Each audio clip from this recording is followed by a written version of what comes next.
जितनी दवाएं उन्होंने बनाई है हजारों किस्म की, उनकी मदद से एक ही काम कर रहे हैं, दर्द की कमी या दर्द से लड़ना या दर्द पे काबू करना। इससे ज्यादा उनके पास कुछ नहीं है। मैं एलोपैथी चिकित्सा के एक पुराने उदाहरण को आपके सामने कहता हूं कि हमारी चिकित्सा कैसी रही और ये एलोपैथी की कैसे रही। अमेरिका में सबसे पहला राष्ट्रपति हुआ जॉर्ज वॉशिंगटन।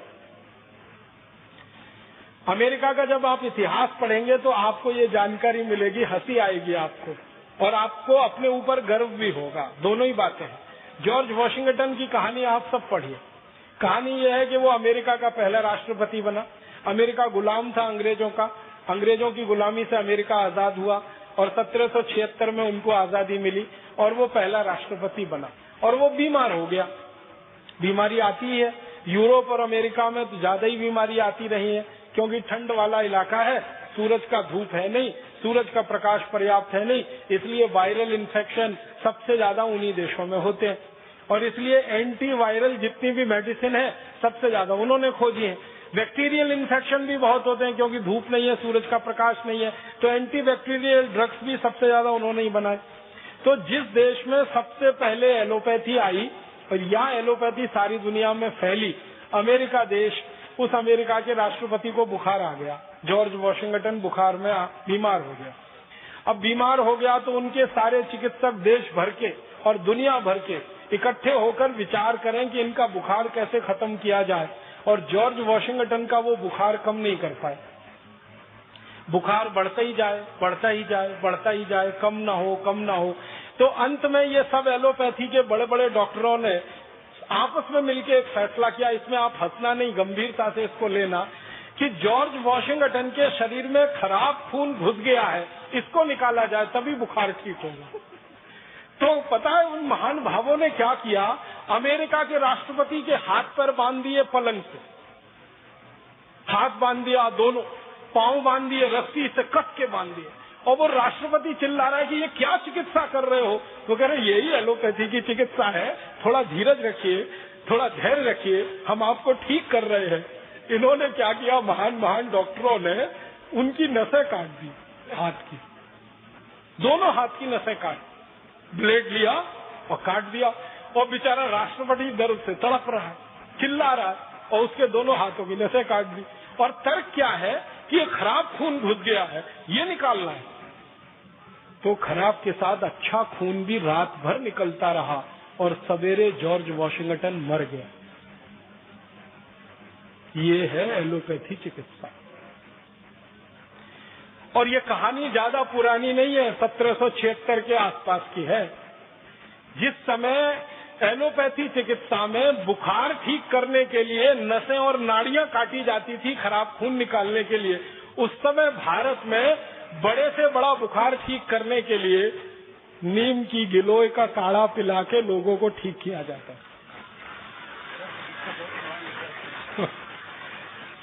अब आप अंदाजा लगा लीजिए कि हमारे यहाँ खराब से खराब ज्वर, खराब से खराब बुखार को तोड़ने के लिए नीम की गिलोय है। ये तो एक है, ऐसी सैकड़ों चीजें अपने पास आयुर्वेद में है, बुखार तोड़क या बुखार नाशक, या जिनको हम एलोपैथी की भाषा में कहें एंटी पायरेटिक। तो एंटी पायरेटिक हमारे पास सैकड़ों चीजें हैं। उनमें से सबसे आसान, हर जगह मिलने वाली, सबसे ज्यादा उत्पादन होने वाली नीम की गिलोय, गुड़वेल के नाम से, गिलोय के नाम से सारा देश जानता है, उसका काढ़ा पिला के हम बड़े सा बड़ा बुखार सवेरे से शाम तक ठीक कर लेते थे। उसी समय में अमेरिका में बुखार ठीक करने के लिए नसें काटी जाती थी, खून निकाला जाता था। ये अंतर है आयुर्वेद और एलोपैथी में।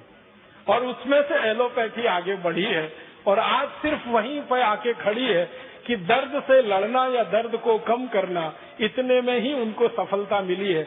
इसके अलावा तो उनके पास कुछ नहीं है सफलता के खाने में। अब हमारे पास एक नहीं हजारों लाखों चीजें हैं दुनिया को बताने की। तो हम एक बड़ी चिकित्सा पद्धति के सारे दुनिया में फैलाने वाले प्रसारक रहे हैं, प्रचारक रहे हैं, और सारी दुनिया ने हमसे सीखा है। यूनानी पद्धति एक विकसित हुई है, दुर्भाग्य से हम उसको मुसलमानों से जुड़ा हुआ मान लेते हैं, उसका मुसलमानों से कुछ लेना देना नहीं है। वो यूनान में विकसित हुई, इसलिए नाम उसका यूनानी पड़ गया। यूनानी पद्धति के जितने शोधक हुए हैं रिसर्चर्स हुए, वो सब ईमानदारी से कहते हैं कि हमने तो सब आयुर्वेद से सीखा है, संस्कृत में से सीखा है, चरक में से सीखा है, भागवत जी के यहाँ से सीखा है, भाव प्रकाश निघंटू में से सीखा है। ईमानदारी से वो कहते हैं इस बात को। और उनके औषधि बनाने के जो तरीके हैं ना, वो तरीके बिल्कुल वही है, बस थोड़ा अंतर इतना ही है, यूनान की आबो हवा के हिसाब से, यूनान की जलवायु और परिस्थिति के हिसाब से भारत के सूत्रों में थोड़ा उन्होंने फेरबदल किया है, बाकी सब वही है। तो दूसरी दुनिया की सबसे बड़ी चिकित्सा पद्धति यूनानी चिकित्सा, वो आयुर्वेद में से निकली। सबसे मूल चिकित्सा तो आयुर्वेद की है, मूल सर्जरी हमारे यहाँ सुश्रुत की है, और नियम वगैरह जो हम इस्तेमाल कर रहे हैं आज की दुनिया में, वो महर्षि भागवत के अष्टांग हृदयम और अष्टांग संग्रहम के। एक मैं रोचक बात आपसे कहना चाहता हूँ, एक अंग्रेजों के दस्तावेज के आधार पर कहना चाहता हूँ, वो ये कि प्लास्टिक सर्जरी जो आज की दुनिया की सर्जरी की आधुनिकतम विद्या है, प्लास्टिक सर्जरी, इसका आविष्कार भी भारत में ही हुआ। सर्जरी का तो हुआ ही है, प्लास्टिक सर्जरी का भी यही आविष्कार हुआ है भारत। और प्लास्टिक सर्जरी में आप जानते हैं, कहीं की त्वचा को काटकर कहीं लगा देना और उसको इस तरह से लगा देना कि पता ही ना चले, ये विद्या सबसे पहले दुनिया को भारत ने दी। मैं आपको पुराने दस्तावेजों के आधार की एक छोटी सी कहानी सुनाता हूँ। 1780 में दक्षिण भारत का एक महान व्यक्ति, जिसने देश को आजाद रखने में बड़ा महत्वपूर्ण योगदान दिया, देश की आजादी की रक्षा में, संप्रभुता की रक्षा में उसका पूरा जीवन लगा दिया, उसका नाम हैदर अली। हैदर अली दक्षिण भारत का सम्राट, आज हम जिसको कर्नाटक कहते हैं, कर्नाटक के एक बड़े भूभाग पर हैदर अली का राज्य हुआ करता था। 1780 से 84 के बीच में अंग्रेजों ने हैदर अली पर हमले किए, कई बार हमले किए। तो एक हमले का जिक्र एक अंग्रेज की डायरी में से निकला, वो मैं सुना रहा हूँ आपको। एक अंग्रेज आया, उसका नाम था कर्नल कूट, उसने हैदर अली पे हमला किया, और ये 1780 की घटना है। उस हमले में हैदर अली ने अंग्रेजों को परास्त कर दिया। हैदर अली का ये इतिहास रहा कि जब जब अंग्रेजों ने हैदर अली पर हमला किया, हैदर अली ने हर बार अंग्रेजों को हराया, एक बार भी अंग्रेज कभी उससे जीत नहीं पाए, एक बार भी नहीं जीते। हर बार आते थे, हमला करते थे, हार के चुपचाप चले जाते थे। हैदर अली के ऊपर जब बार बार अंग्रेजों के हमले हुए तो हैदर अली को थोड़ा गुस्सा आ गया। तो ये जो कर्नल कूट आया, हमला किया, हैदर अली ने उसको हरा दिया, और चूंकि उसको थोड़ा गुस्सा था अंग्रेजों से, तो उसने कर्नल कूट की नाक काट दी। हमारे भारत में नाक कटना सबसे बड़ी बदनामी होती थी। आप जानते हैं, पूरे रामायण की कहानी नाक कटने की कहानी है। जो सूर्पणखा की नाक न कटी होती तो रामायण नहीं होती, और नाक कटना सबसे बड़ी बदनामी है। तो हैदर अली ने गर्दन तो नहीं काटी उसकी, कर्नल कूट की, वो चाहता तो गर्दन काट सकता था, क्योंकि कर्नल कूट पराजित हुआ। कर्नल कूट अपनी डायरी में लिखता है कि मैं पराजित हो गया, हैदर अली के सैनिकों ने मुझे बंदी बना लिया और हैदर अली के पास मुझे ले गए। हैदर अली सिंहासन पर बैठा था, मैं उसके नीचे चरणों में बैठा था। वो चाहता तो मेरी एक झटके में गर्दन काट देता, लेकिन उसने गर्दन नहीं काटी, मेरी नाक काट दी, और फिर मुझे छोड़ दिया कि जाओ, अब कटी हुई नाक लेके जाओ और सबको बताओ कि तुम्हारी नाक क्यों कटी।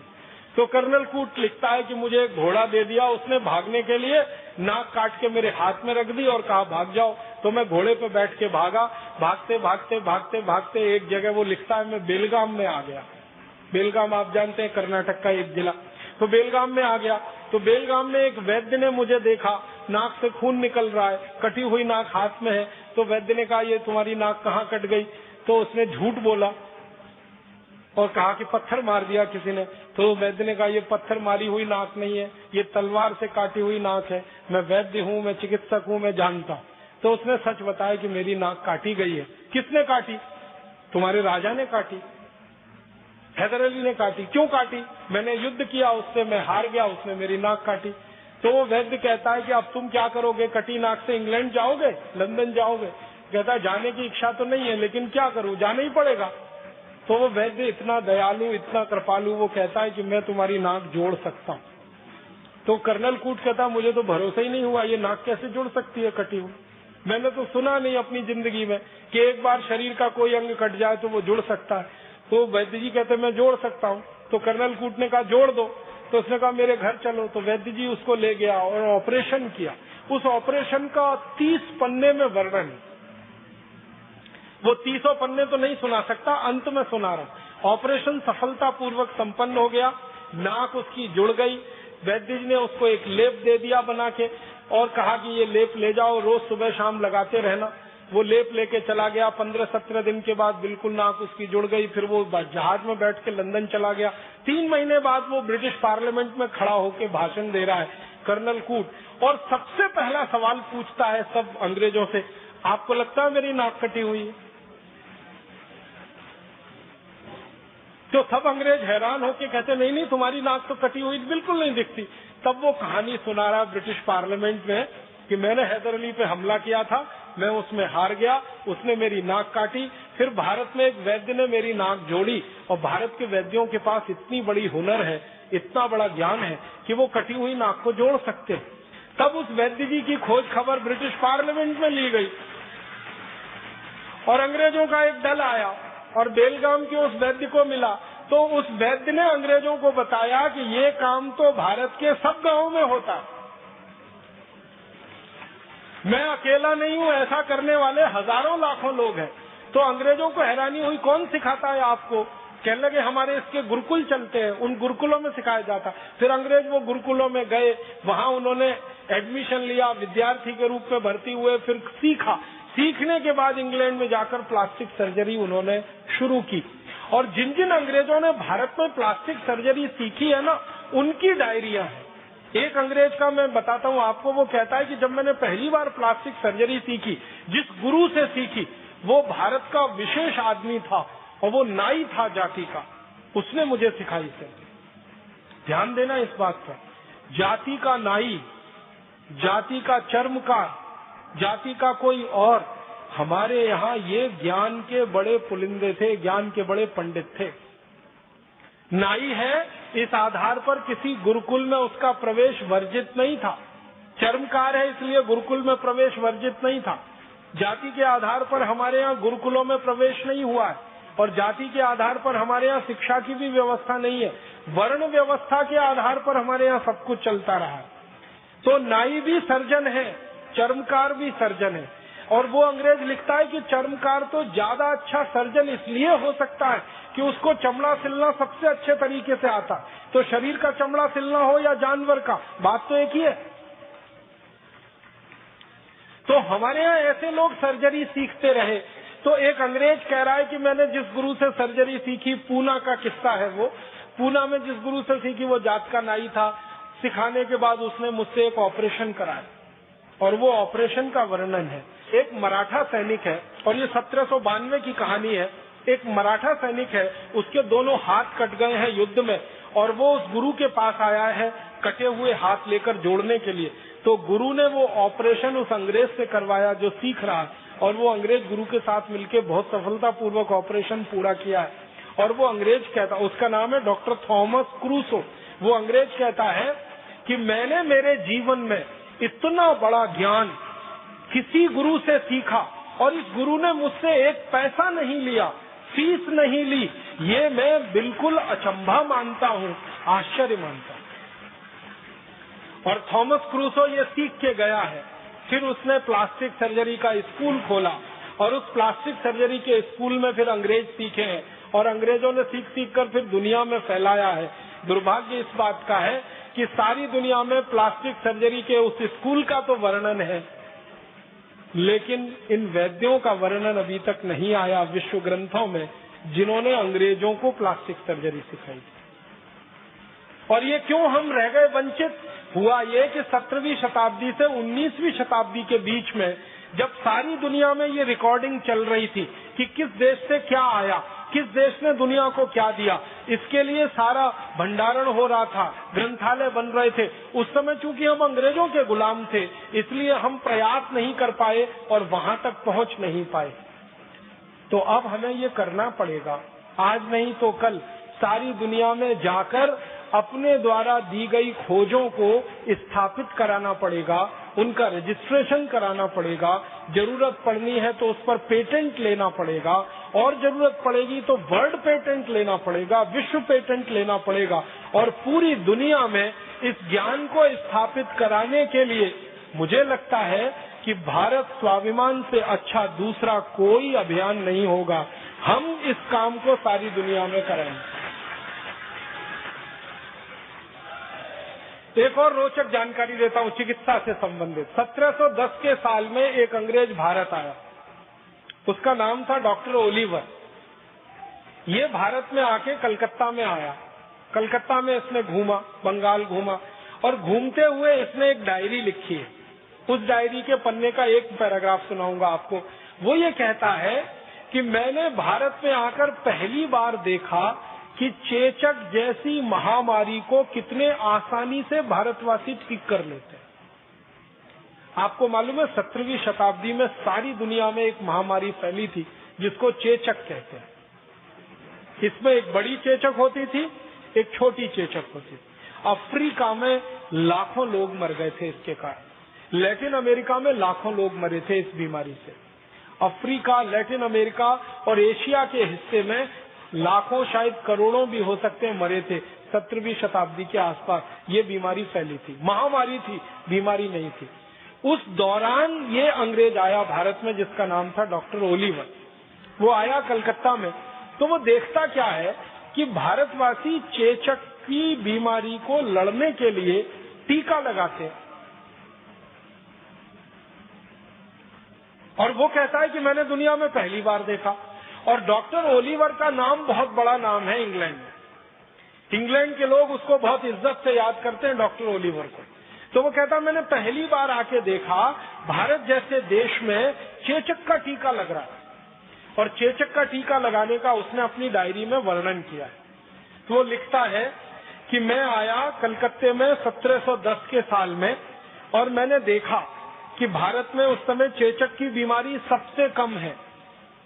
दुनिया के देशों में सबसे ज्यादा है और यहाँ सबसे कम है। तो इसने कहा कि मैंने खोजना शुरू किया कि ये बीमारी भारत में सबसे कम क्यों है। तो पता चला हर भारतवासी ने चेचक का टीका लगवा रखा है। तो उसका वो वर्णन करता है कि चेचक का टीका एक सुई जैसी वस्तु से लगाया जाता था, और वो 3 दिन में किसी भी व्यक्ति को चेचक के प्रति ताकतवर बनाता था, प्रतिकारक शक्ति उसकी दे देता था। और उसके बारे में वो लिखता है कि 3 दिन टीका लगाकर उस व्यक्ति को थोड़ा बुखार आता था। उसके बुखार को ठीक करने के लिए पानी की पट्टियां रखी जाती थी पेट में। 3 दिन में वो व्यक्ति ठीक हो जाता था। एक बार टीका जिसने ले लिया, जिंदगी भर के लिए वो चेचक से मुक्त हो जाता था। वो कहता है कि इतना अद्भुत टीका मैंने दुनिया में पहली बार देखा भारत में। और ये कहानी है 1710 की। अब आपको एक हैरानी होगी जानकर, अंग्रेजों ने चेचक का टीका लगाना भारत से सीखा। ये डॉक्टर ओलिवर सीख के गया कलकत्ता से। लंदन गया, लंदन में इसने डॉक्टरों की सभा बुलाई और उनको कहा कि आपको मालूम है हम चेचक से मर रहे हैं और भारतवासी चेचक से लड़ रहे हैं, उनके पास टीका है इसका। तो कोई अंग्रेज मानने को तैयार नहीं इसकी बात को। वो कहते हैं कि गप मार रहे हो। तो वो कहता मेरे खर्चे से सबको लेके चलता हूं। तो दोबारा फिर आया, अपने साथ कई अंग्रेज डॉक्टरों को लेके आया और कलकत्ता के कई इलाकों में घुमाया उनको और दिखाया कि देखो कैसे घर घर में जाके टीका लगाते हैं चेचक का। और बस एक छोटी सी सुई, उसको मामूली सा चुभाते हैं, बस उतने में ही इम्यूनिटी होती है 3 दिन के अंदर। फिर उन्होंने पूछना शुरू किया कि इसमें है क्या। तो वो कहते हैं जो भारत में चेचक का टीका लगाने वाले वैद्य है ना, वो बताते हैं कि इसमें कुछ नहीं है। जिनको चेचक हो जाती है उनके शरीर का जो पस होता है वो हम निकाल लेते हैं और सुई की नोक के बराबर किसी के शरीर में प्रवेश करा देते हैं और फिर शरीर उसकी इम्यूनिटी धारण कर लेता है। ये सिद्धांत हमारा है जो दुनिया को हमने दिया। आजकल आधुनिक विज्ञान सिखाता है ना ये टीके के बारे में। पल्स पोलियो अभियान एक चल रहा है, फिर स्मॉल पॉक्स के खिलाफ, फिर ये बड़ी माता के खिलाफ, फिर इसके खिलाफ। फिर बहुत सारा टाइफाइड के खिलाफ जो चलता रहता है और जगह जगह टीके लगाते रहते हैं। ये टीके लगना सारी दुनिया को भारत ने सिखाया है। और टीके के पीछे का जो दर्शन है कि आप जिस बीमारी से लड़ना चाहते हैं उसी बीमारी के जीवाणु को आप शरीर में प्रवेश कराइए ताकि शरीर में प्रतिरक्षा तंत्र उसका मजबूत हो जाए। ये सिद्धांत पूरी दुनिया को हमने दिया। बस दुर्भाग्य हमारा ये है कि इस सिद्धांत का जब दुनिया के वैज्ञानिकों के स्तर पर पंजीकरण हो रहा था, रजिस्ट्रेशन हो रहा था, तब हम वहां हाजिर नहीं थे और इसलिए हमारे नाम से ये दर्ज होने से वंचित रह गया। ये डॉक्टर ओलिवर के नाम से वहां दर्ज है। दुनिया भर के जो रिकॉर्ड्स है ना, उनमें डॉक्टर ओलिवर के नाम से ये वर्णित है। और डॉक्टर ओलिवर अपनी डायरी में लिख रहा है कि मैंने कलकत्ता में आके सीखा है। तो डॉक्टर ओलिवर के पहले ये चेचक के बारे में अगर लिखना होगा तो उन वैद्यों के बारे। और डॉक्टर ओलिवर अपनी डायरी में लिखता है कि ये जो वैद्य हैं, इनको मैंने पूछा कि आपको किसने सिखाया, तो वो कहते हैं हमारे गुरु ने सिखाया। उनको किसने सिखाया, उनके गुरु ने सिखाया। तो कहता है कम से कम भारत में पिछले 1500 साल से ये टीका लग रहा है। और ये बात है 1710 के आसपास। तो कहता है 1500 साल से कम का इतिहास नहीं निकलेगा भारत में चेचक के टीके का। और अंत में वो कहता है कि भारत के ये जो वैद्य हैं, ये इनको प्रणाम करना चाहिए, इनका वंदन करना चाहिए, इनका अभिनंदन करना चाहिए कि निशुल्क रूप से ये सेवा देने के लिए एक एक घर में जा रहे हैं और लोगों को चेचक जैसी महामारी से बचा रहे हैं। हम अंग्रेजों को इन्होंने बिना किसी शुल्क के ये ज्ञान सिखाया है। हम इनके जितने ज्यादा आभारी हो सके उतना अच्छा होगा। ये डायरी के अंत में लिखता है। लेकिन दूसरे अंग्रेज उसकी डायरी का ये अंतिम हिस्सा गायब करके उसको अपने नाम से प्रकाशित करवाते हैं। और सारी दुनिया आज ये मान के बैठी है कि चेचक के टीके का आविष्कारक डॉक्टर ओलिवर था, वो भारत था। ओलिवर ने आके यहाँ सीखा। और एक दो रोचक बातें मैं आपको बताना चाहता हूँ हमारे भारत के बारे में, जो दुनिया की हमने दिया है। क्या क्या हमने दिया है दुनिया को। थोड़ा तकनीकी पे आता हूँ। लोहा बनाने की जो टेक्निक है वो पूरी दुनिया को भारत ने सिखाई। और लोहे से भी एक अच्छा शब्द अगर मैं बोल सकूं तो स्टील बनाने की जो तकनीक है वो सारी दुनिया को हमने सिखाई। ये कहते हुए मुझे बहुत गर्व है, आपको भी थोड़ी देर में ये गर्व की अनुभूति होगी। सारी दुनिया को स्टील बनाना सबसे पहले भारत ने सिखाया। दुनिया में सबसे पहले स्टील भारत में बना। और स्टील आप जानते हैं बहुत कॉम्प्लिकेटेड टेक्नोलॉजी है। आज अगर आप स्टील बनाने की किसी भी फैक्ट्री को देखने जाएं और उस टेक्नोलॉजी को समझने की कोशिश करेंगे तो आपको समझ में आएगा कि कच्चे लोहे से, लोहे के अयस्क से, आयरन ओर से स्टील बनाना आसान काम नहीं, बहुत मुश्किल काम। और वो टेक्नोलॉजी इस देश में बहुत साल पहले विकसित हुई। एक अंग्रेज आया हमारे देश में जिसने सर्वेक्षण किया 1795 में। उस अंग्रेज के सर्वेक्षण के कुछ वाक्य सुनाता हूँ आपको। अंग्रेजी में उसने लिखा, मैं आपको हिंदी में सुना रहा हूँ। वो कहता है कि भारत में स्टील बनाने का काम पिछले 1500 साल से हो रहा है।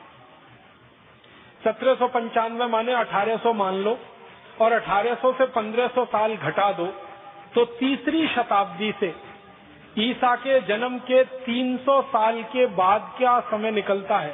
तीसरी शताब्दी से इस देश में स्टील बनाने का काम हो रहा है। वो कहता है कि मैंने जो सर्वेक्षण भारत में किया है, भारत का पश्चिमी इलाका, पश्चिमी भारत आप जानते हैं, ये महाराष्ट्र, ये गुजरात और थोड़ा मध्य प्रदेश का इलाका, और वो कहता है भारत का पूर्वी इलाका बंगाल है, आसाम है, उड़ीसा है, झारखंड उसमें आता है, और थोड़ा सा दक्षिणी इलाका। 3 इलाके की बात कर रहा है। तो इन 3 इलाकों में मैं घूमा हूँ और अब तक मैंने भारत में स्टील बनाने के 15,000 छोटे फैक्ट्री चलते देखे। अपनी आंखों की वर्णन कर रहा हूँ। कह रहा अब तक मैं घूमा हूँ इतने इलाके में 15,000 छोटी फैक्ट्रियां, स्मॉल स्केल फैक्ट्रीज उसने लिखा है। 15,000 छोटी फैक्ट्रियां स्टील बनाने की भारत में चल रही हैं 1795। और वो कहता है कि हर फैक्ट्री में एक दिन में 500 किलो तक स्टील आराम से बनता है। और वो कहता है कि हर एक फैक्ट्री 24 घंटे चलती है और उसमें मजदूरों की 3 पालियां हैं। 8-8 घंटे की 3 पाली में काम होता है, 24 घंटे फैक्ट्री चलती है। और ये फैक्ट्री को जो सबसे महत्वपूर्ण उपकरण लगता है वो लोहा गलाने वाली भट्टी है, जिसको आज हम अंग्रेजी में कहते हैं ना ब्लास्ट फर्नेस। कच्चा लोहा है, वो ब्लास्ट फर्नेस में डाला जाता है, फिर ब्लास्ट फर्नेस में तापमान बढ़ाया जाता है। 1500 डिग्री सेंटीग्रेड, 1400 डिग्री सेंटीग्रेड जब तापमान पहुंचता है तब लोहा पानी की तरह से उबलता है, फिर उसको निकाला जाता है, फिर ठंडा किया जाता है, फिर उसमें निकिल क्रोमियम जैसी चीजें मिला के स्टील तैयार होता है। तो वो कह रहा है कि जो सबसे महत्वपूर्ण फैक्ट्री का उपकरण है वो है भट्टी, ब्लास्ट फर्नेस। और वो कहता है कि मैंने हिसाब निकाला है कि भारत में स्टील बनाने वाली किसी भी फैक्ट्री की जो ब्लास्ट फर्नेस है उसको बनाने का खर्चा सिर्फ 15 रुपए आता है। और ये 15 रुपए का आंकड़ा है 1795 का। आज के हिसाब से अगर आप इस आंकड़े को समझने की कोशिश करेंगे तो 300 का गुणा कर दीजिए, तो 15 में 300 का गुणा कर दीजिए, तो 15 थी 45, माने 4500 रुपए में ब्लास्ट फर्नेस बनके तैयार हो जाती है। फिर वो कह रहा है कि एक ब्लास्ट फर्नेस एक दिन में आराम से 1 टन लोहा बना लेती है, स्टील बना लेती है। और वो कहता है कि 1 टन स्टील बनाने में भारत के जो कारीगर हैं उनका खर्चा मात्र 80 रुपए आता है। 1 टन का माने हो गया 1000 किलोग्राम। 1000 किलोग्राम स्टील बनाने का खर्चा 80 रुपए। तो आप जरा कल्पना करिए 1 किलो स्टील बनाने का खर्चा 80 पैसे। और आपको मालूम है इस समय 1 किलो स्टील कितने में बनता है? 40 रुपए। 1795 में हम भारतीय तकनीक से स्टील बनाते थे तो 1 किलो स्टील बनाने का खर्चा 80 पैसे आता था। अब यूरोप के देशों की नकल करी हुई तकनीक से हम स्टील बनाते हैं और 1 किलो स्टील बनाने का खर्चा आता है 40 रुपए। आप बताओ टेक्नोलॉजी वो सुपर्ब थी या आज की सुपर्ब? और आगे लिखता है वो कि हमारे देश में ये स्टील बनने में जो छोटी फैक्ट्रियां हैं वो 10 घंटे लगाती हैं और 10 घंटे में स्टील बनके तैयार हो जाता है।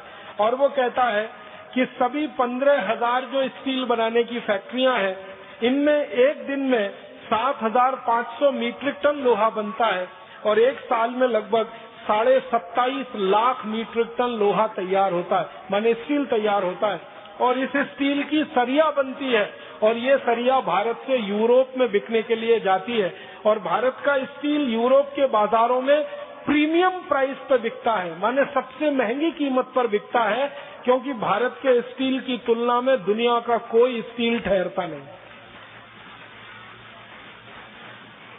और अंत में वो लिख रहा है अपनी डायरी में कि भारत का स्टील यूरोप के बाजारों में जब बिकता है तो भारत के व्यापारी उस स्टील के बदले में अगर सोने की मांग करें तो भी व्यापारी सोना देने को तैयार होते हैं, क्योंकि उस क्वालिटी का स्टील दुनिया में कोई नहीं बना सकता। और वो कई बातें कह रहा है। एक बात कह रहा है कि भारत के स्टील को प्रीमियम प्राइस क्यों मिल रहा है दुनिया के बाजार में, तो कहता है कि भारत का स्टील ऐसा अद्भुत है जिसमें जंग नहीं लगता। और आप जानते हैं भारत में इस तरह का स्टील बनाने की हजारों साल से परंपरा है जिसमें जंग नहीं लगता। आप जाइए, मेहरौली नाम का एक गांव है दिल्ली में, उसे देखकर आइए। वहाँ एक लौह स्तंभ खड़ा हुआ है, सैकड़ों साल से बारिश में भीग रहा है और सैकड़ों साल से हवा के थपेड़े खा रहा है, लेकिन उस लौह स्तंभ में 1 इंच मात्र अभी तक जंग नहीं लगा है। ये भारतीय स्टील की क्वालिटी का नमूना है। तो जो अंग्रेज कह रहा है ना कि भारत का स्टील प्रीमियम प्राइस पे बिकता, वो कहता है इसलिए बिक रहा है क्योंकि ये सबसे अच्छी क्वालिटी का है। और वो कहता है कि दुनिया में भारत के बाद अगर सबसे अच्छा स्टील कोई बना सकता है तो वो स्वीडन है, लेकिन स्वीडन में स्टील बनाने का खर्चा भारत में स्टील बनाने के खर्चे से 100 गुना ज्यादा आता है। हम 80 रुपए का 1 टन स्टील बना लेते हैं और स्वीडन में 8,000 रुपए का 1 टन स्टील उस समय बनता है। 1700